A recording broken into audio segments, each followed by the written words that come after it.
I'm already letting you know, Trina. I'm not even blaming my guy. To understand and know about body contours. You cannot. That's how it was. Like, For the pound. I felt that.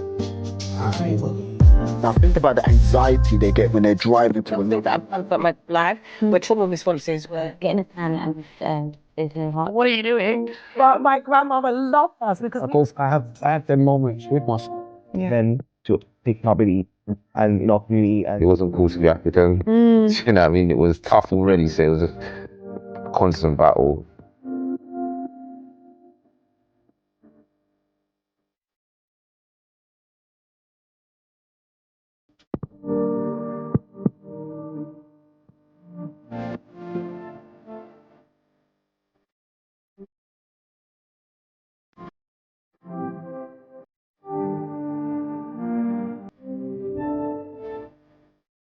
Welcome to Honestly Speaking. I'm your host, Honestly Trina, and today I have a special episode. Today I'm sitting down with none other than Solomon from Brixton Soup Kitchen. Welcome to Honestly Speaking, Solomon. Thank you for having me. Thanks for gracing me. So, we're doing a special episode. Yes. One, to promote your back to school drive, but also to talk about some of the charitable work that you do in the community. Yeah. But for those that don't know you, we've got to go deep dive a little bit. So, Solomon, you're from Brixton. Yeah. How was it growing up in Brixton in the 80s?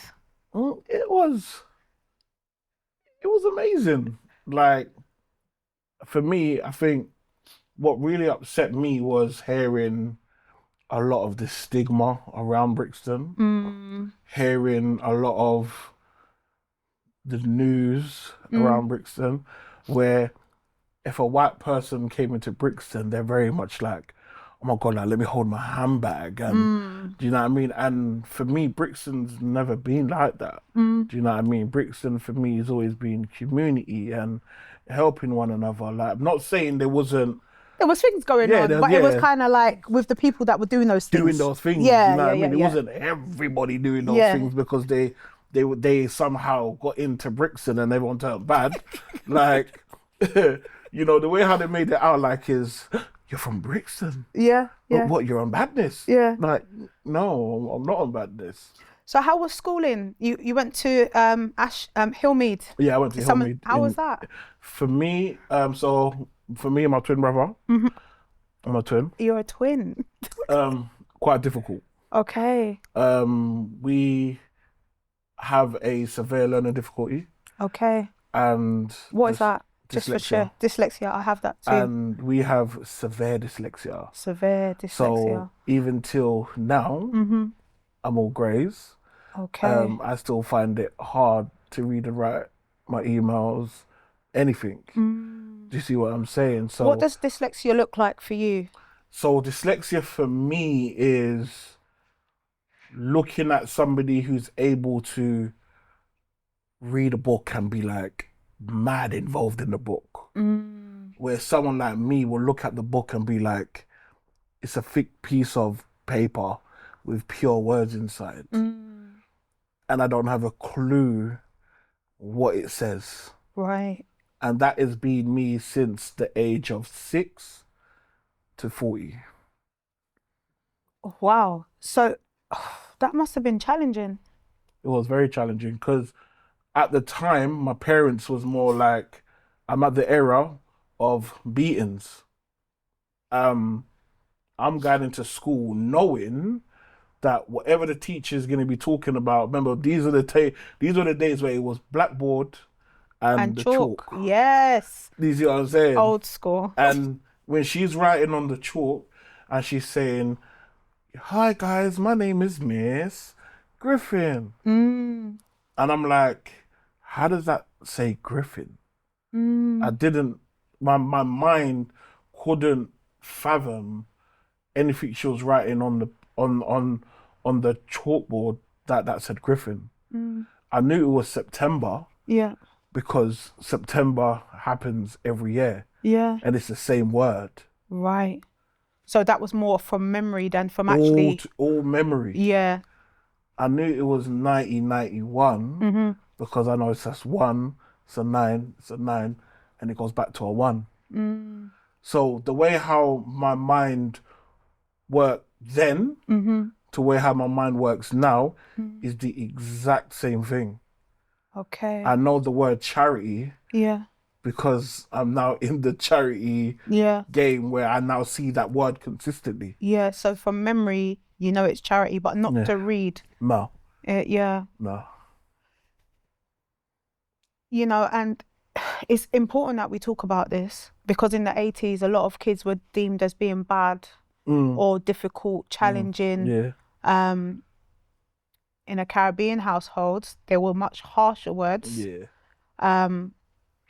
Even just growing up, some of the things that I would hear is like you're dumb, dance, stupid, stupidity, if you're Guyanese.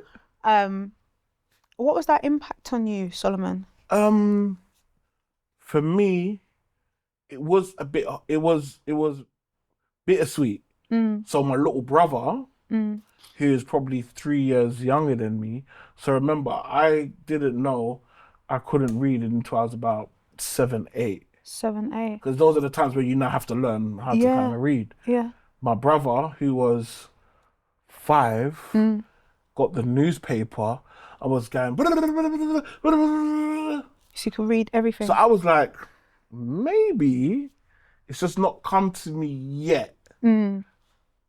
So when my twin brother was doing it, he was struggling as well. So we was like, maybe because we came out the same day, it's gonna hit us the same time. Yeah.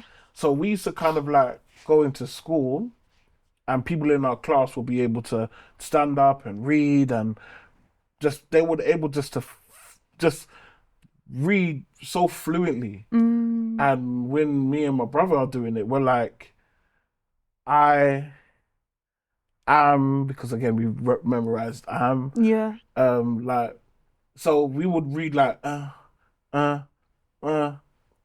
while other people would be going. You see what I'm saying? Yeah. So for us, the teachers will be like, "You're lazy, and we're like, And you're doing I your can't best. do it. Yeah. That is actually my best. So it was like when we're going home, I remember teachers would be like, I'm phoning your mum, because they knew if they called my mum is the parent who is saying, "Big man, I'm going to lick my youths." Yeah. So we would go home, teachers knowing that if I call your parents, you're going to get beaten today.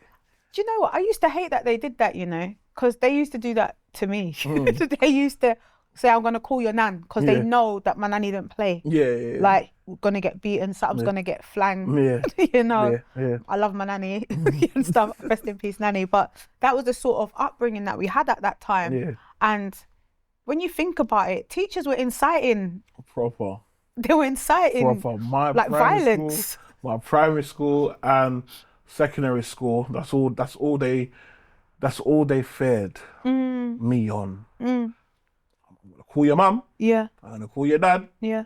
And for me, we was quite lucky in the household in Somerleyton that I had mum and dad at home. Not a lot of people in my state had that. Not a lot of people on my estate had even mum at home. Wow. Do you see what I'm saying? So they basically Really? just had a free yard. Wow. Do you see what I'm saying? And this is from the age So they of were 8, working? 9. No, No. they were working on Brixton Hill, if you know what I mean. Oh, ladies of the night. And again, for us 9, 10, that was totally normal for us. Wow. Because then if they was like, oh, we needed money, we're jumping on the 159 because it was a hop on hop off bus, and we're taking it up onto Brixton Hill, and then they'll be like, oh, mummy, can I get some money? And they No way. their bra taking up, and that for us was so normal. So there was different household livings where I'm going home to get beaten, Yeah. and they're going home To just be at home. to be at home. Fend for themselves. They're fending for themselves. Do you see what I'm saying? Yeah. So it was school became a bit more easy when I got into Kingsdale. I got into Kingsdale at 96. Right. I finished school at 96.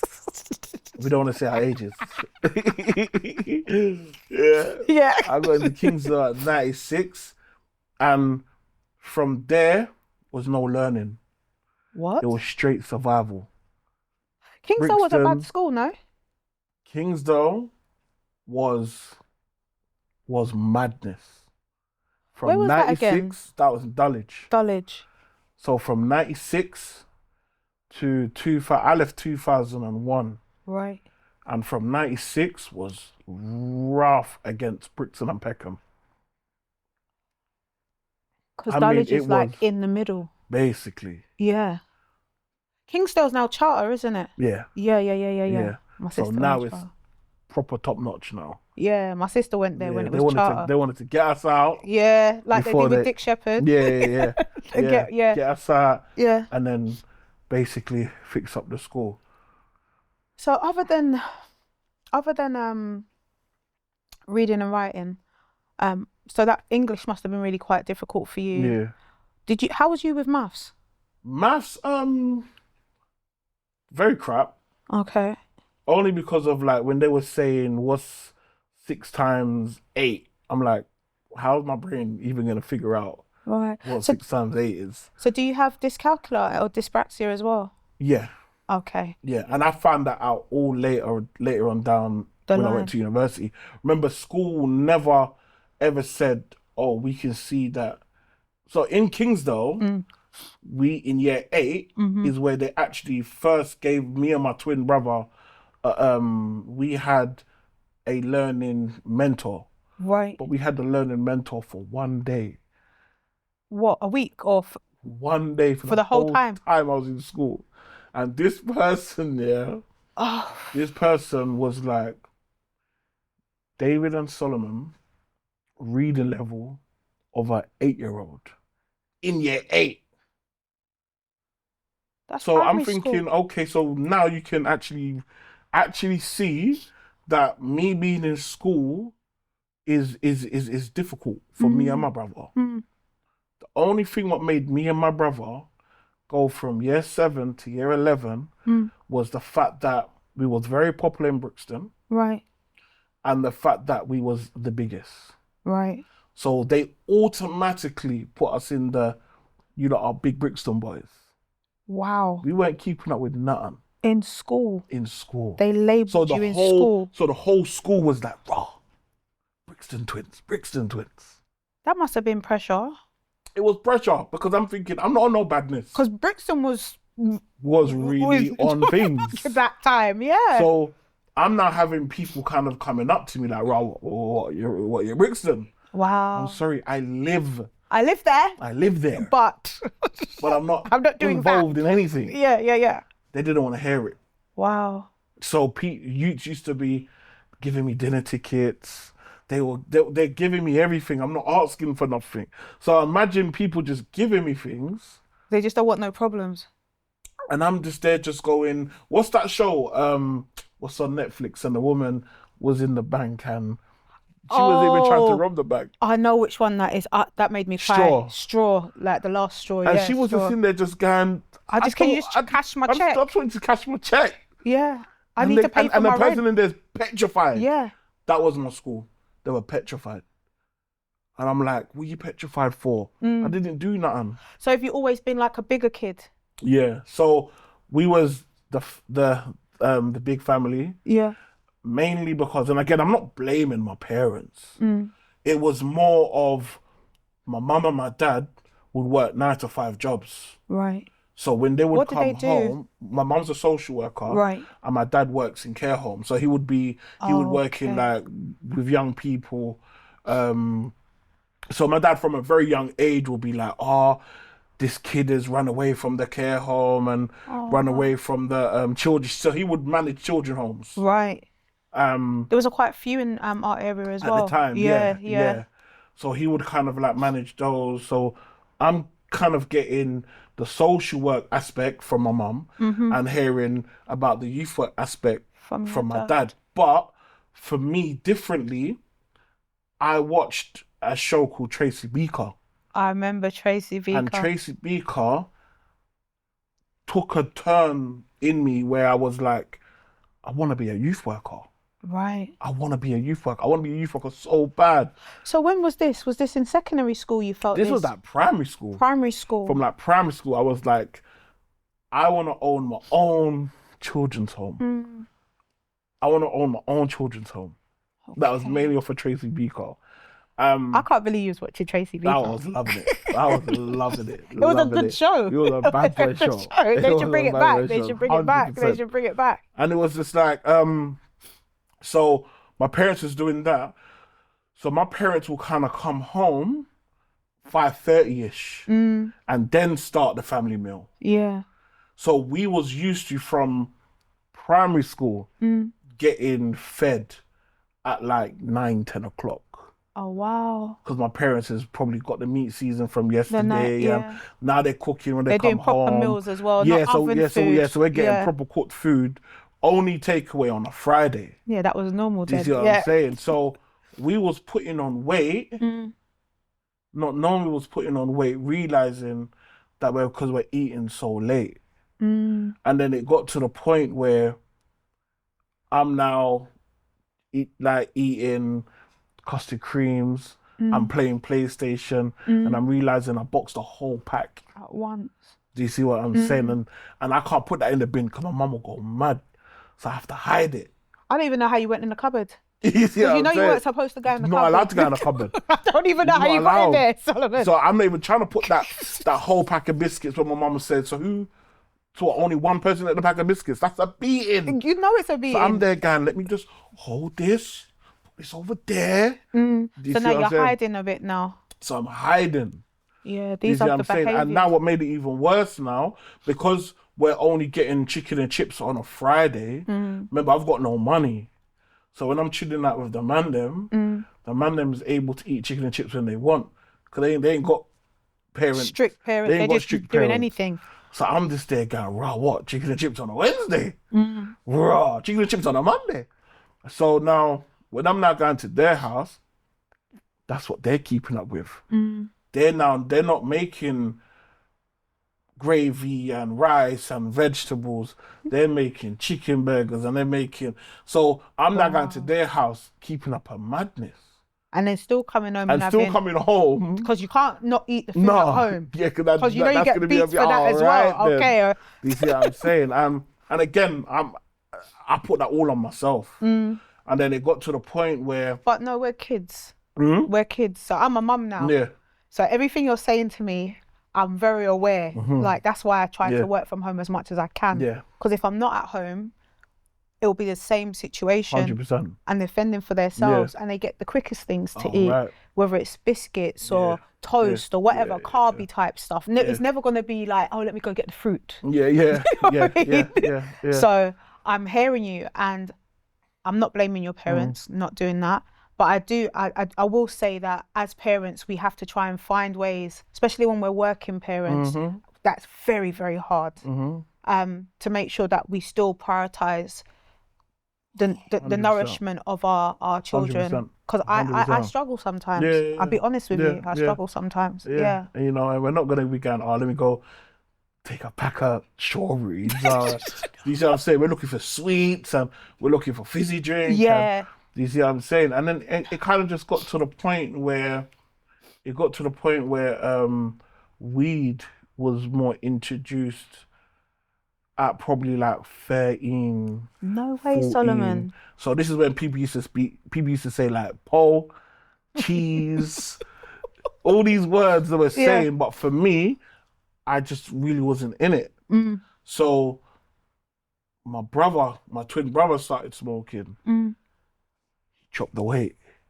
My little brother chopped the weight. My sister, she chopped the weight. And I was like, oh, this might be the the way to get her look slim.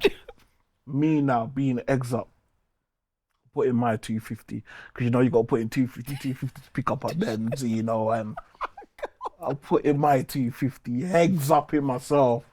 And then we went into Dexter's. Why do I know Dexter's? Playground in Brixton. Yes. So we went to Dexter's.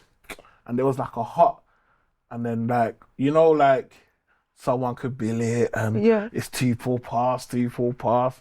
I'm now taking 2 pull, but I don't know what I'm doing. I'm just following everybody else. I took 2 pull, passed it over to somebody else, and I'm just there going, I feel a bit hot, like I feel a bit weird. Why can I feel my heartbeat like? Oh no, Solomon. Oh my God, I can feel everything. No, I feel scared, but then when I'm looking outside is pissing down with rain, but I'm feeling absolutely hot. Something just said to me, take off your clothes. I took off my clothes and I went outside and I was like that, and everybody was laughing at me. And the rain, I could feel the rain on my eyes because it's just covering my eyes, but I couldn't feel the rain on my body.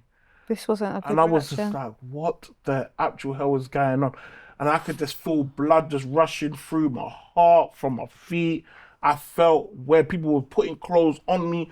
And I was like, so now I have to walk from Dexter's through Summer Leighton Passage, Summer Leighton Road to go to my house. And I just made a prayer. I said, God, please, if you ever make me get back to normal. Because remember, I've already lost brethren. Yeah. I've got like 4 friends in Maudsley right now because of weed. Seriously. And I was like, literally, the way how I feel right now, You was gonna be the next I'm one. gone. If I feel like this from now on, ever, I'm done. Yeah. I said, God, if you ever make me wake up tomorrow Please. back to normal, I would never put in or buy ganja again. In life. I went to sleep, woke up normal, Yeah. and I've never done it again. God is I good. was 14. God is good. Never again. 'Cause remember, all I'm seeing is everybody who was big in my state, they now started to smoke weed. So they were more on, instead of buying food, us getting chicken cottage, Yeah. they're putting in their £2 to buy weed. So everyone was just getting slimmer and slimmer and slimmer. And I was just like, well, maybe this could be my way of getting slim. Yeah. Wasn't Madness. for you. Not It for wasn't you. for me. So I said, never again. Thank God for your life, yeah? Trust. Thank God for your life. Trust me. Trust. So that's 14. So living at home with parents, some challenges, some severe challenges at school, Yeah. not understanding dyslexia. So you haven't been diagnosed at that point. No. So you just know that school's challenging. It's very challenging. How do you get through your GCSEs? Again, through having a lot of female friends. Yeah. Shout them out, man. Pick big them up. Cara, Avoki, Charlie, Chantel, Charlene, Chanel, pattern, man. Pick them Because up. remember, all the to do time. your GCSEs, you had to do coursework. Yeah. Yeah, those times. Not Yeah, again, not again, not no, again, not yeah. now. But So they done my coursework, oh, gave it in, and I was like, guys, oh my God, thank you lot so much. I got entered for 14 GCSEs. 14. You've got some 14. amazing friends. But then that says a 14. lot about you though, doesn't it? Because no one is not just going to do that for Yeah, any and everybody. Do you know what I mean? Yeah. So that says a lot about the man that Yeah. you are, or the Yeah. young boy that you were at that time, that people would take the time out to do that Yeah. for you. Yeah. So yeah, Because big these were them like up. thick, like, I'm talking Brixton can had to take pictures and graphs, and Yeah.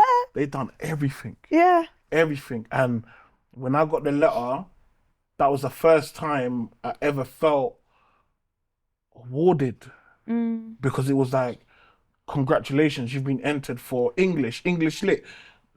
I got Yeah. for everything. So now I'm now taking my GCSEs. I've got none of my female friends.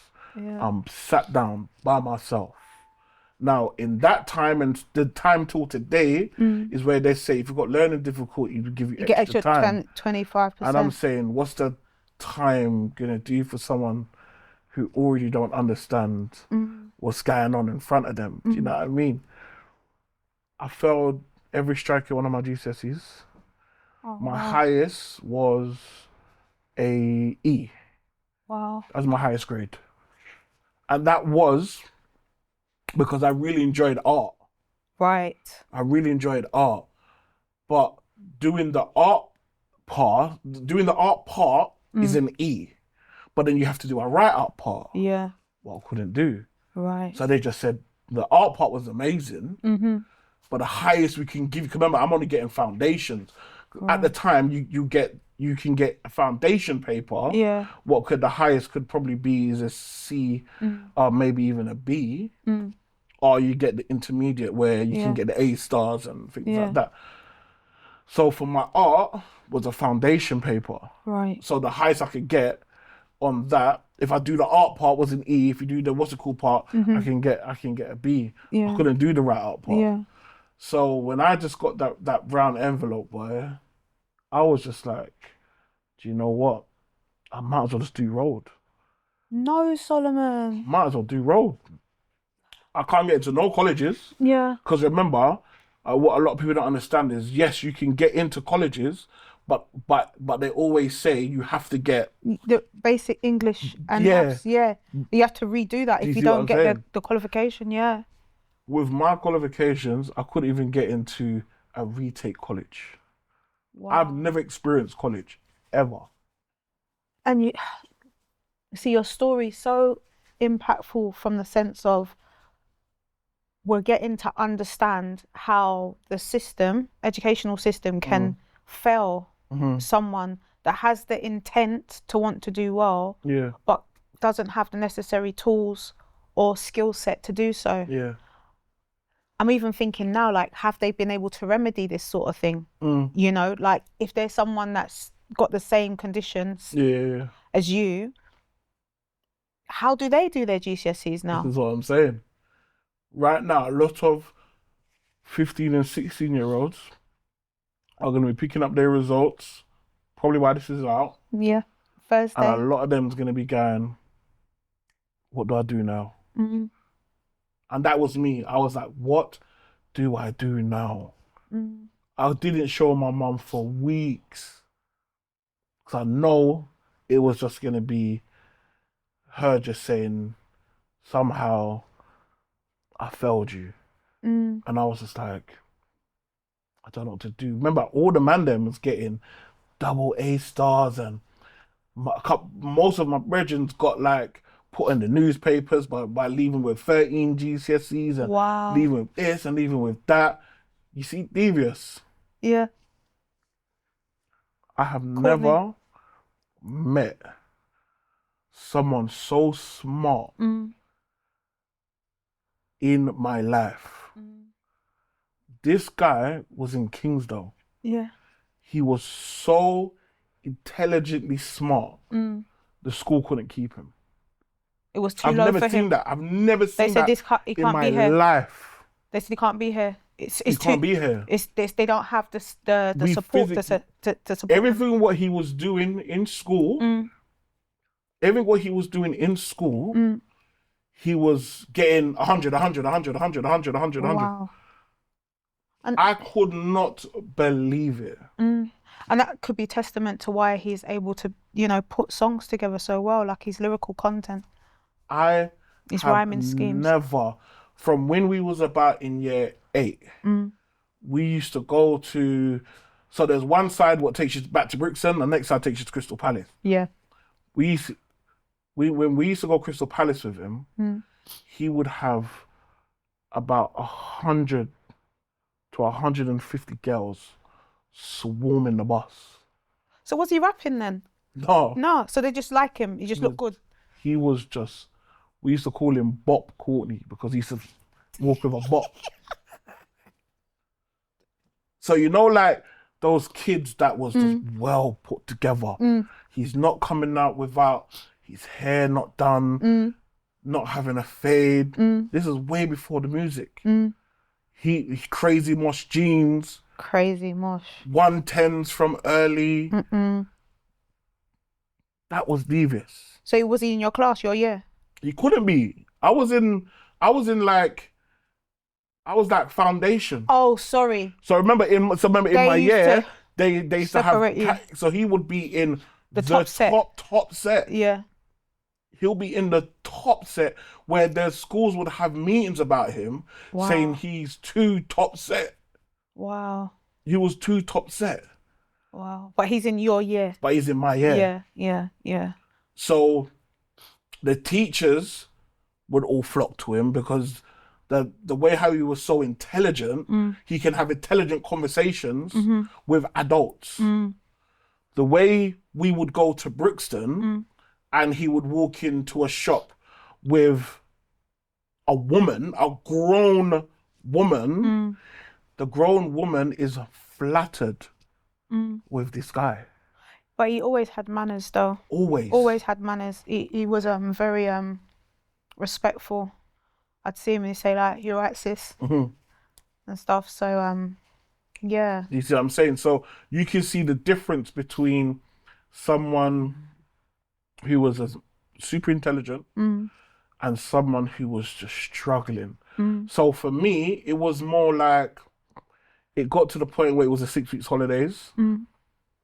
And it got to the point where I was like, I'm on this estate every day and we're waiting for hope.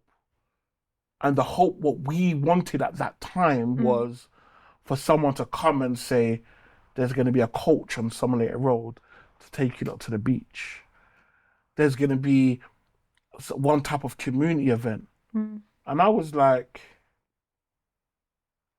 So did you experience that? Because I experienced that growing up.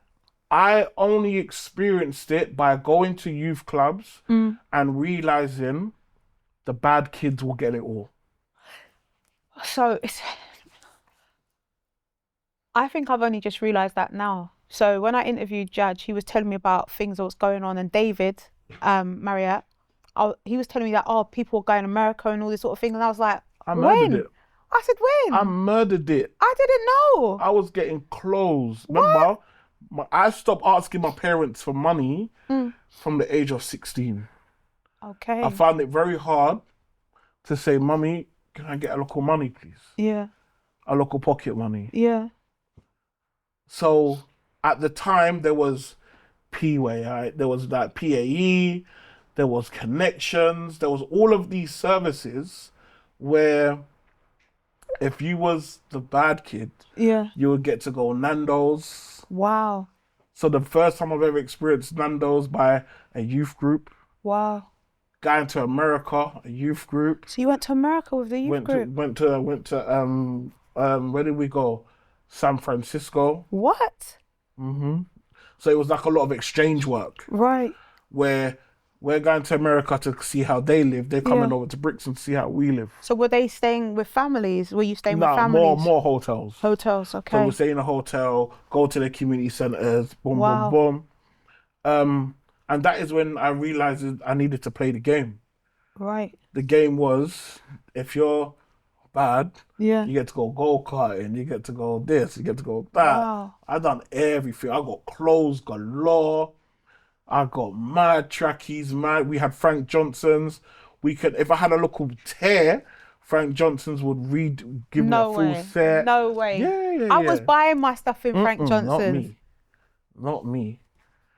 No way. We had like, we also had, if you needed money to get food, you just be like, yeah, man, my mum's not about, man. There's just no food in the yard. They'll be like, yeah, it's £60 a week. Go Tesco's. What? We murdered it. I'm not gonna lie, guys. I'm sorry. Well, you're giving back now. Yeah, you're giving back now. That's my way to give back. And like I was saying, where we was waiting for the hope is where, just like what you said, no, we didn't get people getting a coach for us to go somewhere. We had a woman called Annette. Right. So she does a thing called Food for the Brain. Right. And she does, so her thing is more church. Right. And she, out of her pocket, was like, I'm going to pay for a coach and I'm going to pay for everybody to get into Alton Towers. That's a lot of money. That is a lot of scratch. Yeah. And there was a coach on Summerlake Road. Remember, everyone we was always dreaming about, she made that happen. God bless Annette. God bless Annette. God bless Annette. For me, I was like, how can I keep this going from my estate? Because I don't feel like if we don't get the blessings from Annette, this will never happen. Again, yeah. So what I decided to do, remember we got no community centre on our estate. So I'm calling up. Remember we got Yellow Pages. Yellow Pages. I don't think people even know. People don't even know what Yellow what Pages Yellow Pages no is. Google, every number is on Yellow Pages. Yellow Pages. Yeah. So or I'm the Thomas looking- Directory. Oh my God. Yeah, yeah. That was you get the blue book Yeah. or you get the yellow Yellow book. Yeah. And every household. Yeah, I had Every that. household had that.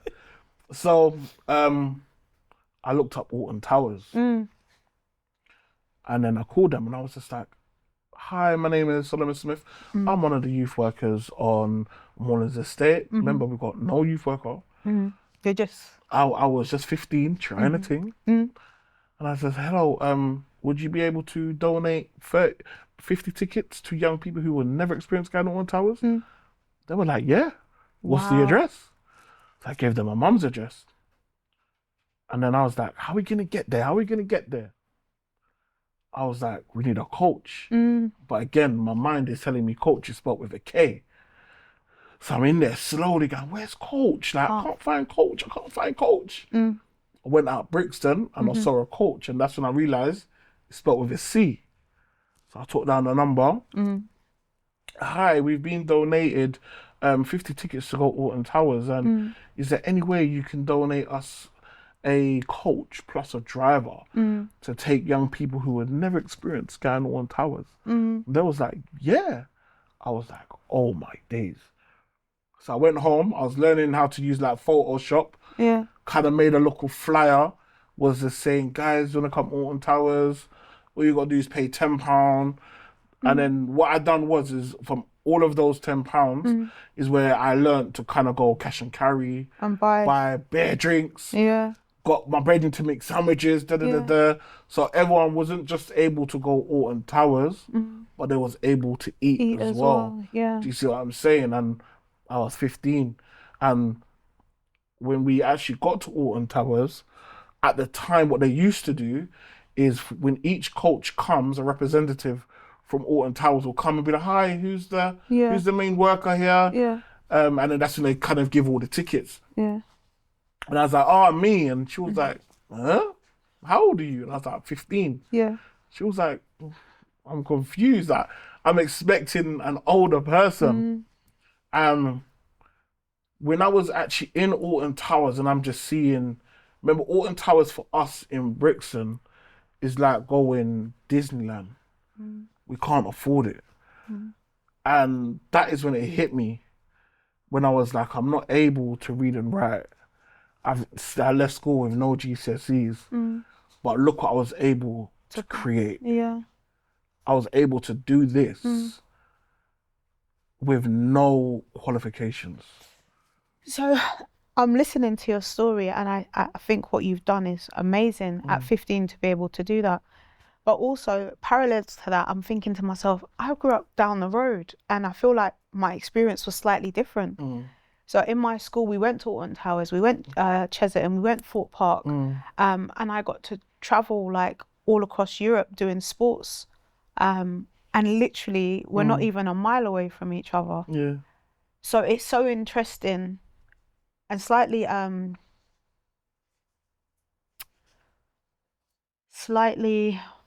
trying to find the words. It makes me slightly sad that like we were living like literally a mile away and what I was experiencing over here and what you were experiencing over there completely different. Because I had 2 youth centres.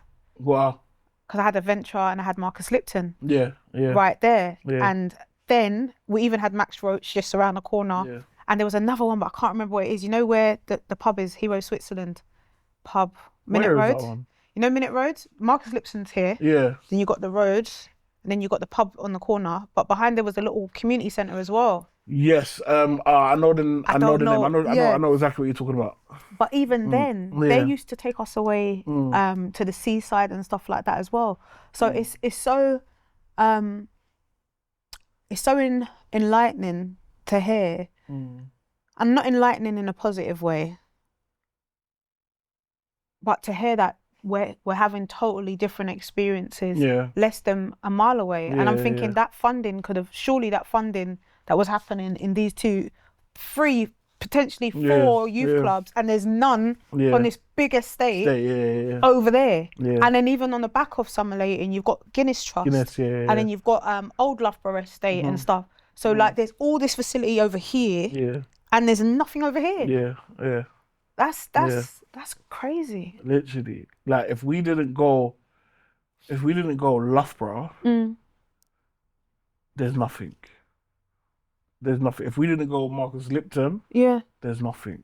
Yeah. Do you see what I'm saying? And everyone who goes Loughborough is from Loughborough. Yeah. Everyone that goes Marcus Lipton is from Marcus Lipton. Yeah. Everyone goes Max Roach is from Max Roach. So it was like, weren't segregation. No. But it was more like... Got a bit more complicated though. 100%. Surely around your time. Yeah. It got a bit more complicated because you couldn't just come from your area over to Loughborough. No. So it was more like where people are kind of thinking, this is where I was born and raised. What could we do for around here? Do you see what I'm saying? So kind of from then is when I kind of got into more creating my own organisation for Summerlayton. And how did you go about that? So if someone's listening and they're thinking, you know what, we don't have certain facilities, or actually we've got facilities but we don't really like them. How do they go about creating what you've done?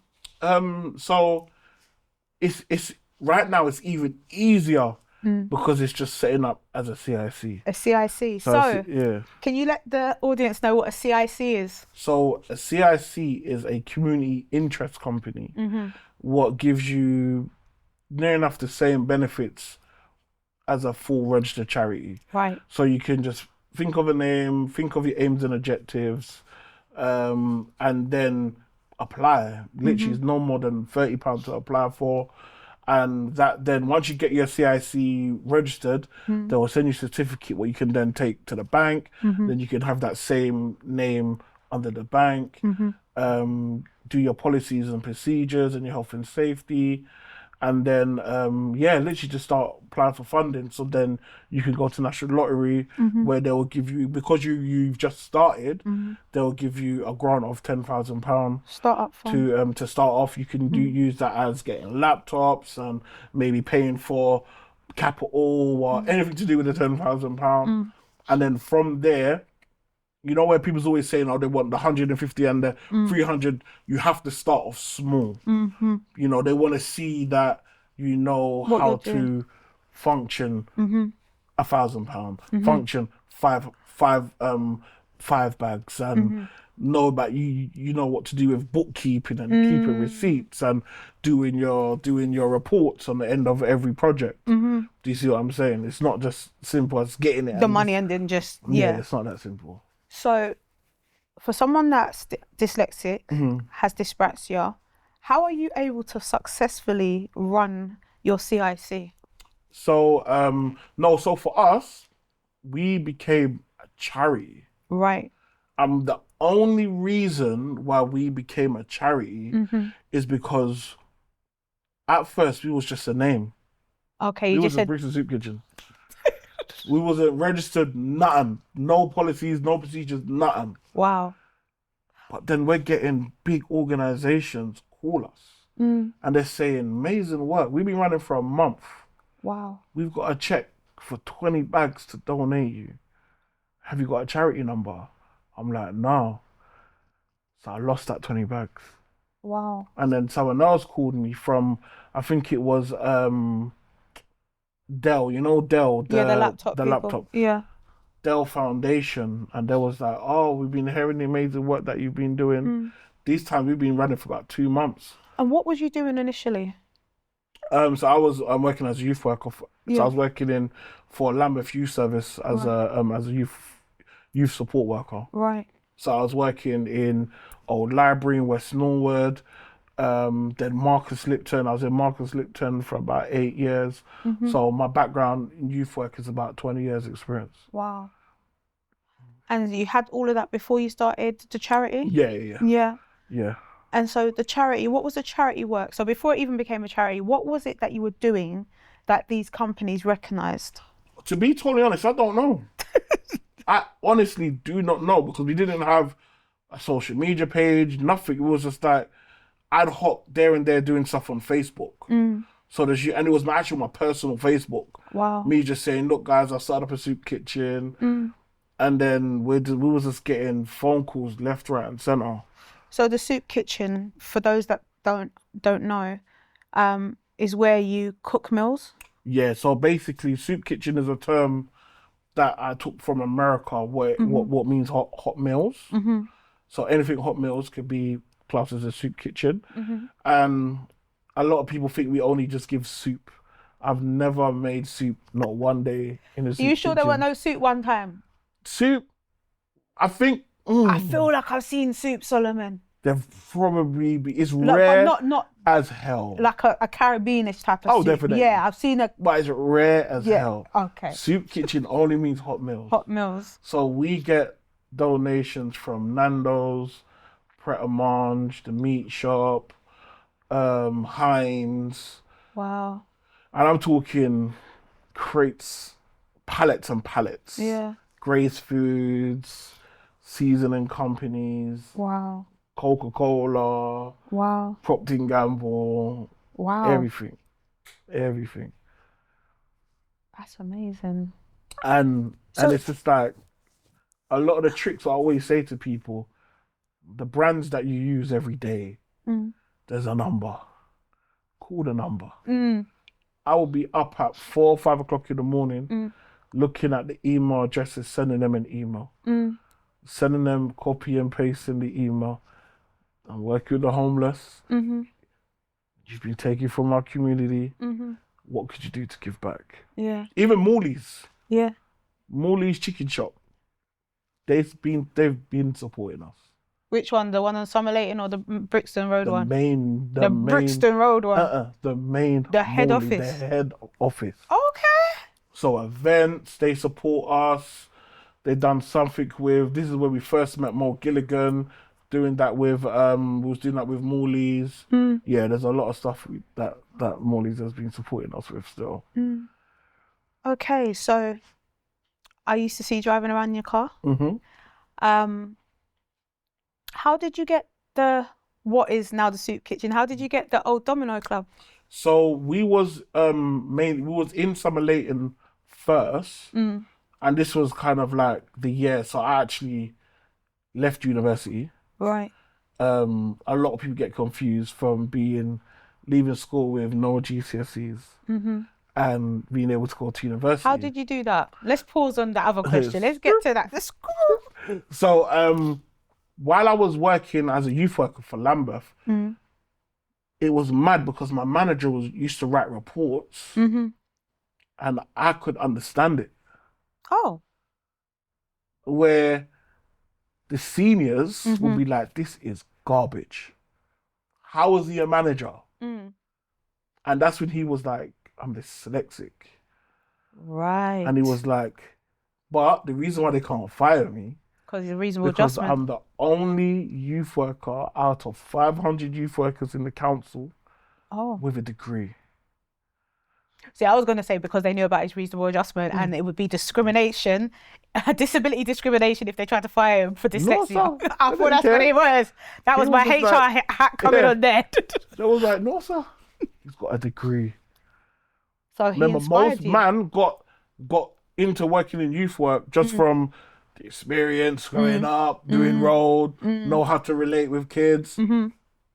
He took it further and he got a degree. So what did he know that he had dyslexia? Was he diagnosed and had 100%. this assessment and given 100%. reasonable adjustments and ways to And work? that's when he told me, go to uni. He told me to go to uni for about 5 years. You was putting it Every off. year he was like, Solomon, listen to me. These people would roof you. They know you're from Summer Leighton. They know that you've done bare madness. They would roof you. Go uni. If you really enjoy doing this youth work thing. I think these times I was like 22, 23. And in my mind, I still had it as, right, I'm getting paid good. Mm-hmm. I still left school with no GCSEs. I've never ever gone to college, and I'm getting paid good. I'm getting paid well. You're like, I'm Yeah? okay. I'm okay. I feel And he grateful. was like, listen, it's just going to get better. If you go uni, it will get better. Mm-hmm. So I was like, all right, what do you do to go apply for uni? You got to do a thing called a UCAS. Yes. On the UCAS, where you now, on this UCAS, you say what course you want to do, then it picks like 5 unis. So I ticked all of them. Goldsmiths, Greenwich, Birmingham, all of these unis. Now, on there, you got to do a thing called a personal statement. Mm-hmm. What did I do? I needed a female friend. Now, I was told it comes across quite narcissistic when I get females that like me and that we're in something to do things for me. Now, I'm not sure if it's narcissistic, but I had a conversation literally last week, and I just said, I can't be with somebody where if you're only giving me 50 minutes of pleasure, that doesn't work for me. I need someone who's gonna teach me, help me to grow, see my struggles and being able to still help me with my struggles. And someone said, you sound like a narcissist. I mean, I wouldn't have said that. I feel like that's a reasonable request in a partner. Not someone that you're just having randoms with.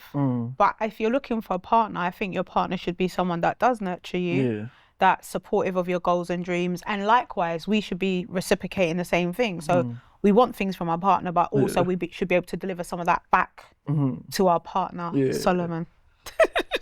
Yeah? So you heard it. Okay. So I'm not a narcissist. So yeah, I feel like the narcissist word's been thrown around too much. If anyone that I'm dealing with, I'm very open of me being dyslexic.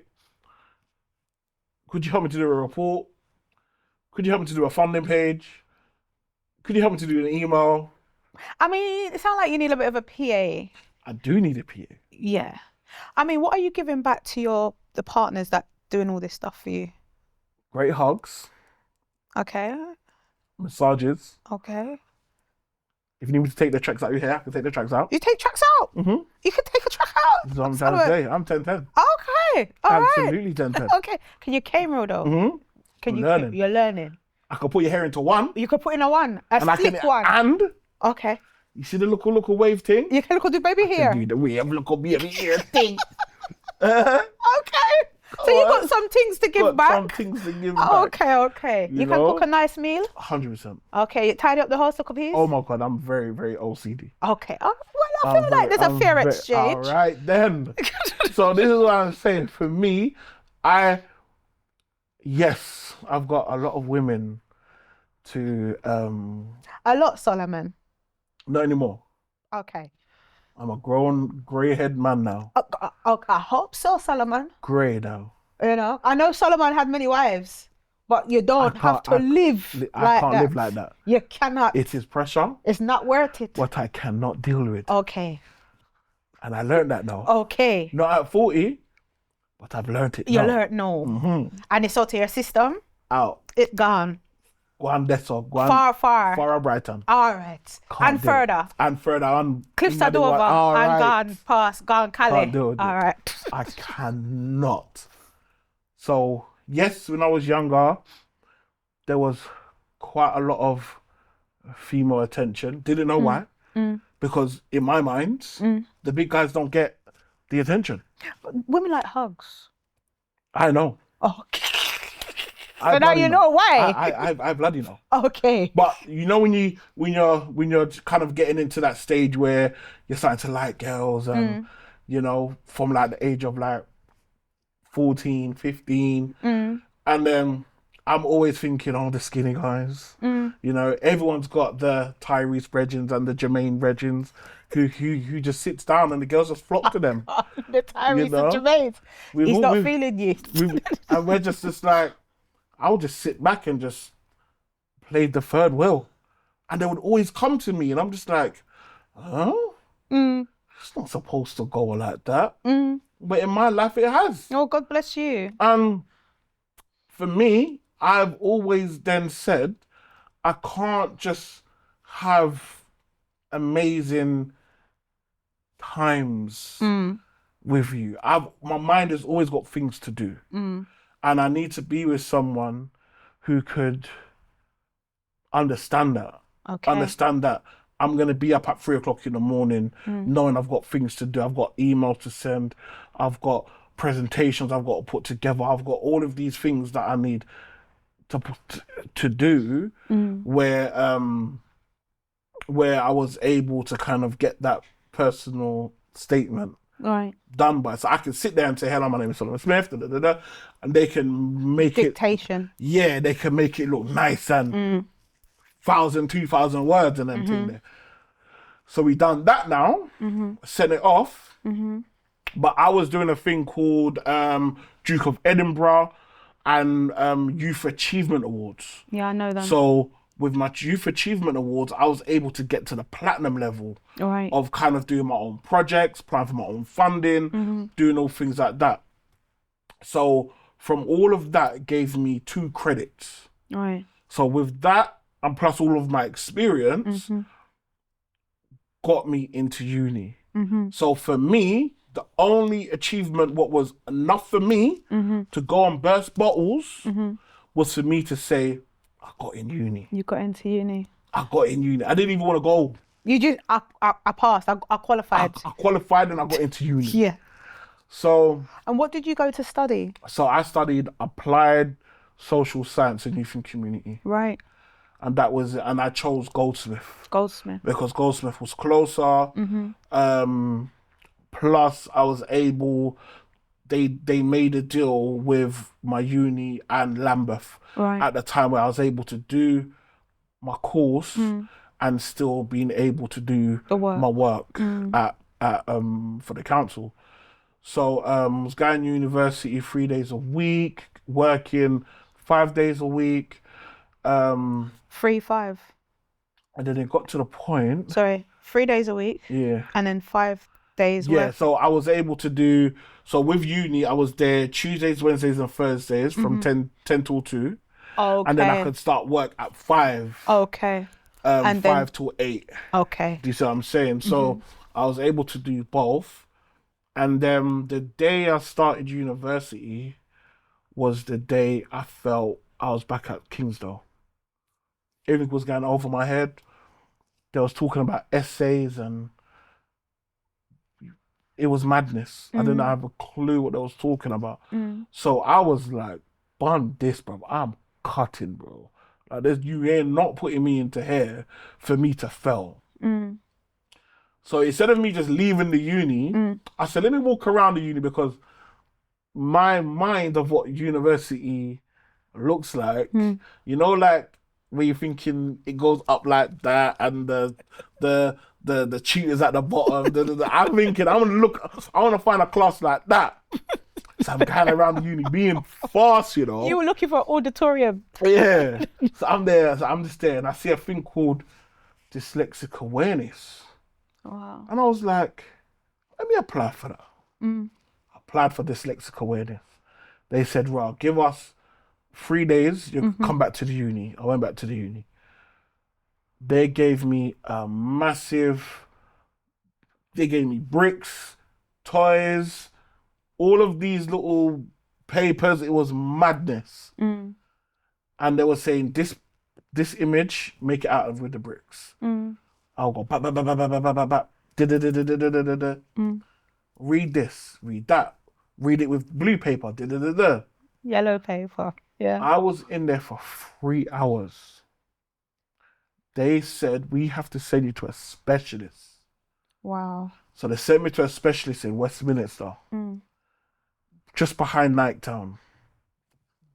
I was in there for another 3 hours. And the woman said, this was with a psychologist.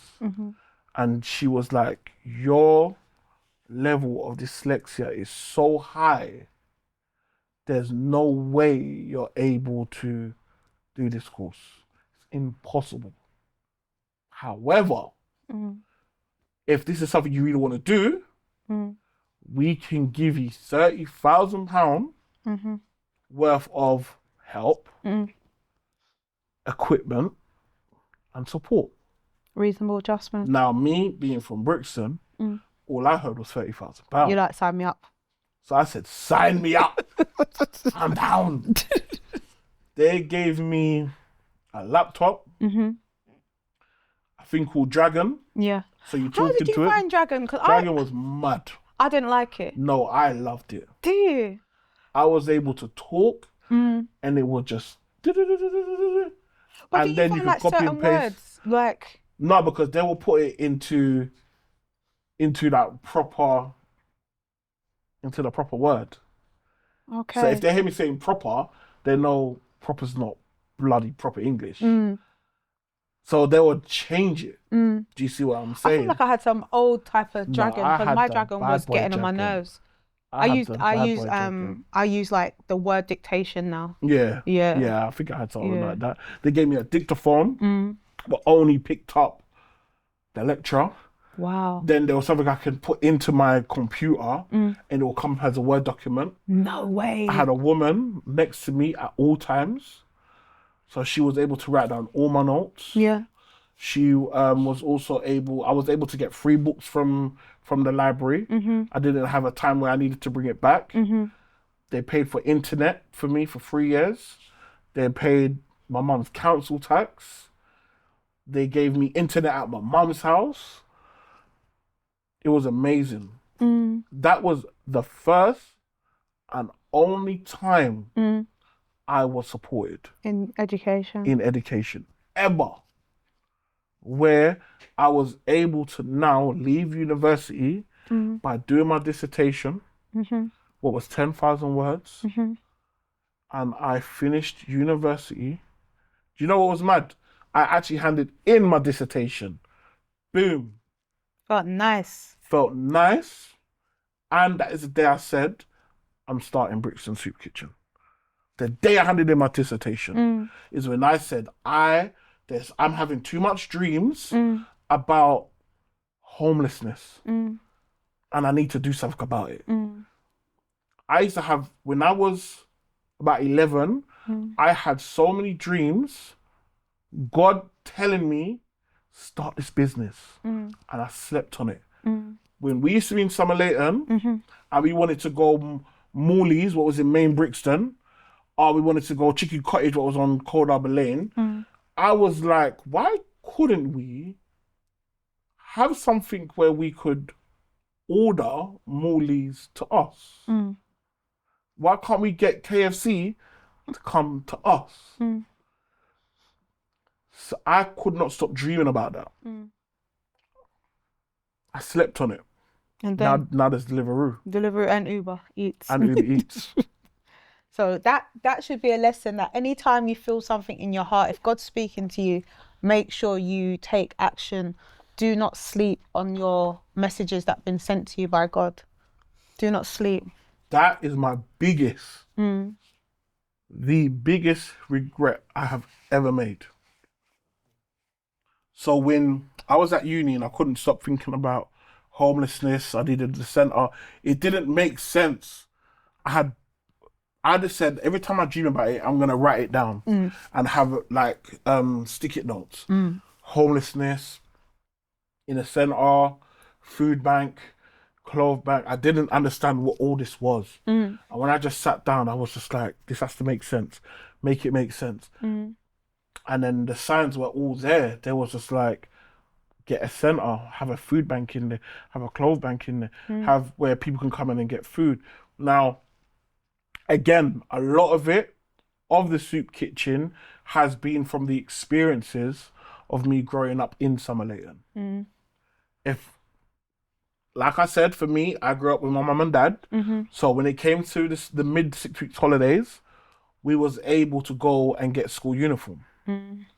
My friends, we used to go Woolworths and steal school uniform. If we didn't go out and steal, they would be going to school with last year's school uniform. A lot changed, you know. I remember when I was growing up, you used to be able to go and get like, I don't want to say a coupon for school uniform, but the ILEA, they used to be able to give like people from a lower social economic background like X amount of money to contribute towards uniforms. I don't think that exists anymore, but if it does, it doesn't apply to me anymore. But growing up, that was something that I was able to tap into as well. Yeah, we didn't, remember we had a lot of people on our state that didn't eat food, that needed food bags. So a lot of what I do at the soup kitchen is realizing that this problem is not just a Brixton problem. This is a national problem. And that is the reason why we made the soup kitchen nationally. On why we said we want this, we're open Monday to Friday, but anyone who's struggling and need our support could come in between Monday to Friday. So what do they do on a weekend? So weekends, we refer them to like other soup kitchens that run just on weekends. So we digressed, we've got to go back now. So how did you manage to secure the Domino Club? Yes, so from the Domino Club is when we had a managing director, no, a CEO in Lambeth called Derek Anderson. Right. And local black guy. And I said to him, listen, you know, I'll do the soup kitchen, but we need a bigger venue because the amount of people that we're supporting, the centre that we're in now is too small. And he was like, come in for a meet with me next week. And he gave me 3 options. The best option was the Domino Club because he was like, they need support, they need help setting up as a CIC as well. Plus they want their building refurbished. We're not going to refurbish them if they're just a Domino Club. It needs to be something where it's given back to the community. So we had a job to do where we're saying we now have to go back to the Domino Club and say to them, look, this is what we offer. We offer to obviously run a soup kitchen, but at the exact same time to support you guys to, yes, you guys do amazing work because they've been busting up the place all around the world winning tournaments. But how could we change it where you guys are doing more community-based stuff now, where they're doing amazing community stuff right now. So yeah, the council kind of put us in there. We've been in there for about 11 years now. And from, I think, the first month of us in there, ITV reached out to us. They refurbished our whole kitchen. Saw that, yeah. We was on Citibank, so we do like a lot of corporate volunteering days. Citibank refurbished our whole backyard. We was working with Joanna Lumley. She done like the living area, so gave us like new paintwork. I think I was with M&S as well, doing things like that. So we've been able to kind of like work with a lot of brands and work with quite a lot of celebrities and stuff as well. Take my hat off to you. Thank you. From hearing your beginnings to the amount of people that you've inspired and helped, it's a testament to your parents and to yourself that you've been able to overcome so much hurdles, but not look at them as hurdles to help others. And we need more people like you. Definitely. Helping people in our communities and giving back. Fun fact, my cousin Junior, his granddad used to manage the Domino Club back in the day. Okay. Like 80s, 90s before he passed away and stuff. Bless. So anyway, what we're really here for. So on the 30th of August, you are going to be doing a back to school drive, which is an annual event that you do.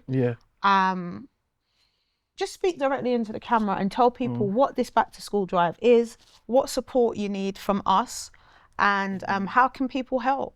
Most def. So every year, when it comes to just before kids go back to school, is where we do a massive back to school drive, where we supply a brand new uniform. I'm talking, it could be blazers, shirts, trousers, shoes, wallabies. Last year we had Puma give us over 500 book bags. We had North Face give us over 500 jackets, and what we want to do, what we know is a lot of people find it very hard, especially during the summer, to just know that they want to provide 6 weeks holiday for their kids and also try to provide school uniform, what is sometimes impossible. And what we want to do is just to help out and reach out to all of the brands we've been working with, all of the corporates that we've been working with, just to donate, just so we can make this event happen. This is going to be our 7th year running, doing our back to school drive.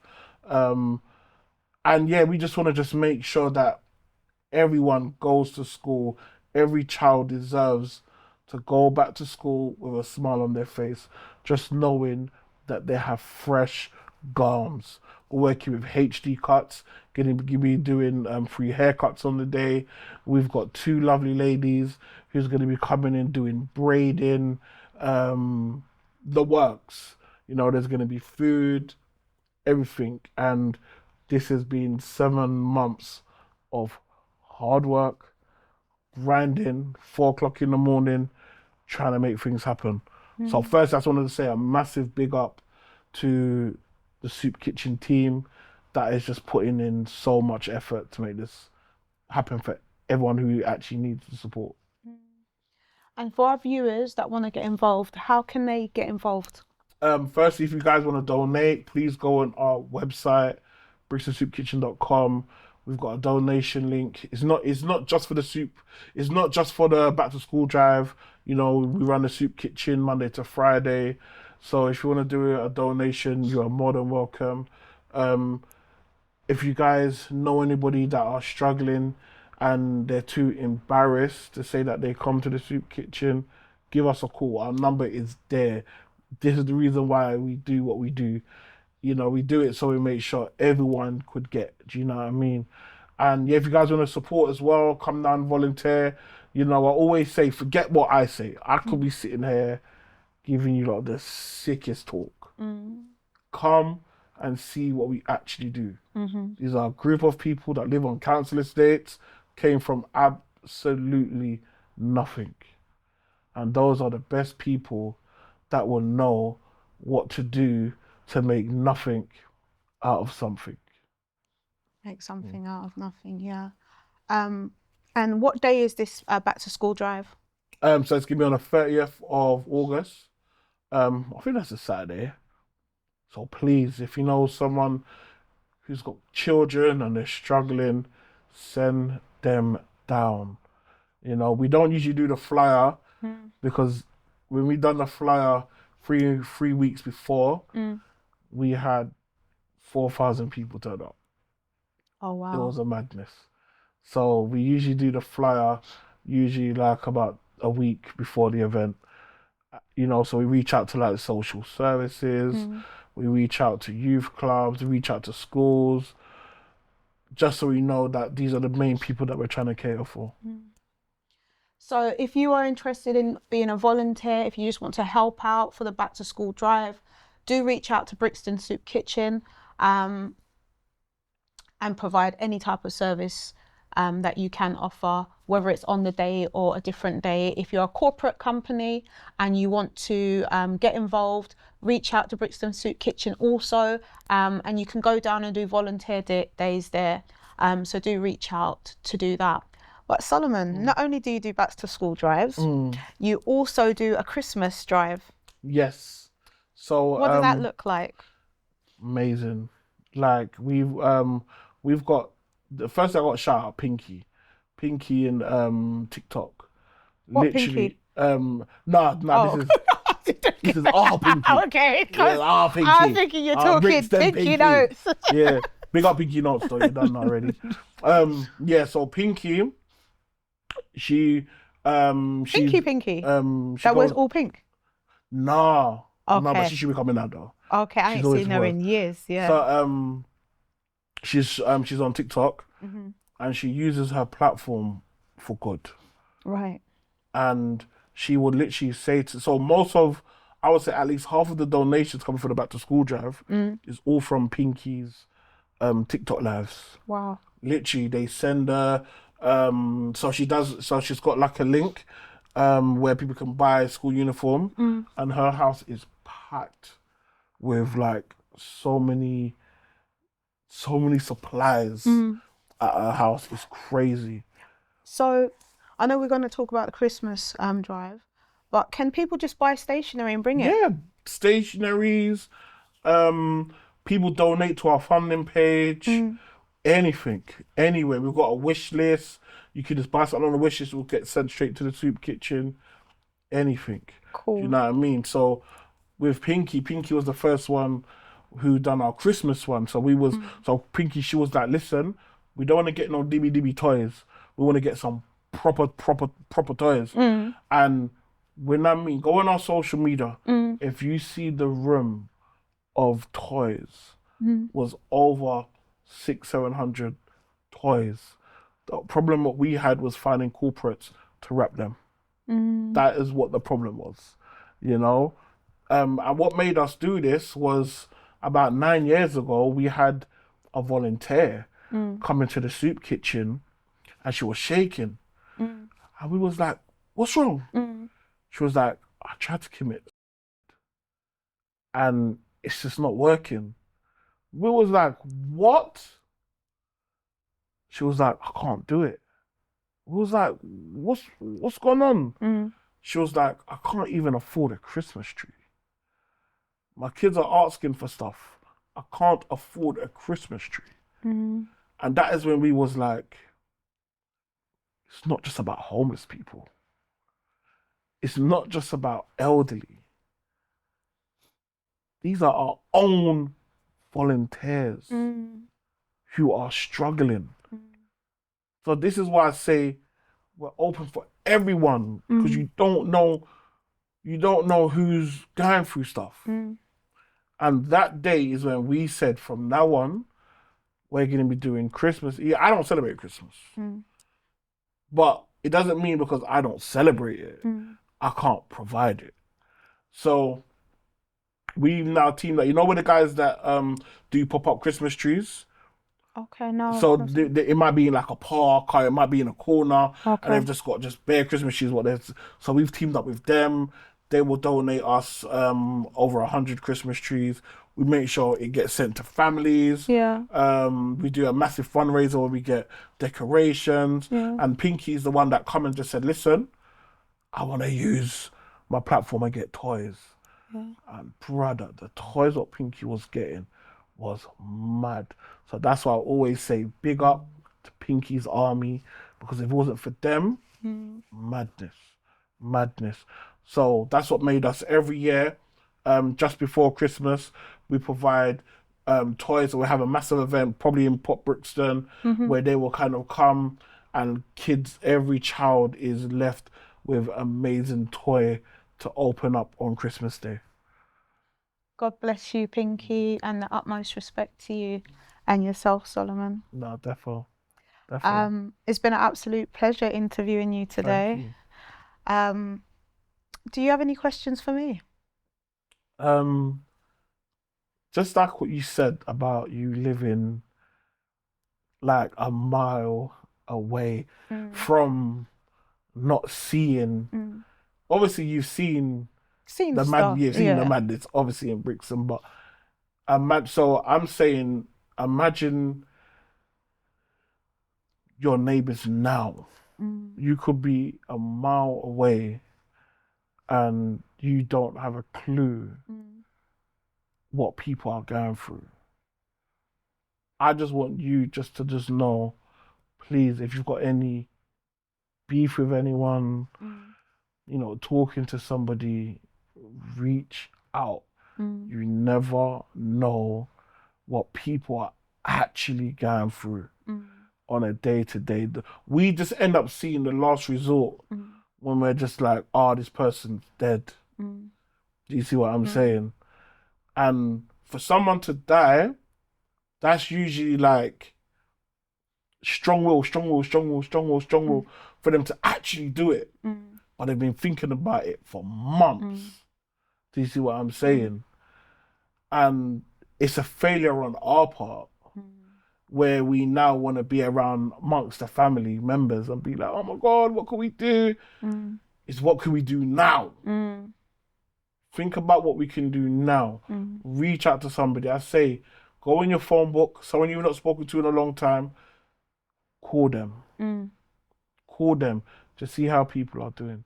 Because we never know what people are going through. 100%. And from working in the job centre, I used to see loads of vulnerable people when I managed the job centre. And again, you never know what people are experiencing, how life has taken, you know, bad turns. You know, a lot of people are only a paycheck away from homelessness. So yeah, it's very important that we do focus and be kind. Be kind, and don't wait until it's too late. Yeah. So thank you so much for today.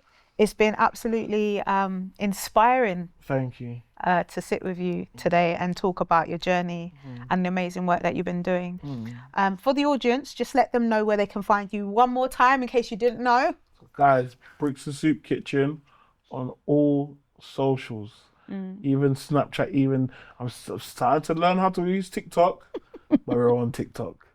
Yeah, so yeah, please guys, man. And again, if there's anybody struggling, that's the main reason why we go so hard. Reach out to us. We are in the heart of Brixton. Our doors are open. And the food we give out, 10-10. Well seasoned. Yeah, 10-10. So please come down. I mean, we just use food for them to come in and have a conversation. Once we have the conversation, that's when the real work happens. Housing, mental health, getting into work, getting into education. Do you need ID? Do you need an address? That is what we do at the Soup Kitchen. We just use food to lower you in. And then once you're lowered in, we've got a team of who's just ready to work. So that is the main ethos at the Soup Kitchen. Thank you. Again, if you want to be involved in the back to school drive, it's on August the 30th in Brixton. You'll find it on the website or maybe a link below in my YouTube comment box. So please get involved, support the community. And I have been your host, honestly, Trina, and this has been my guest, Solomon. Thank you for watching. God bless.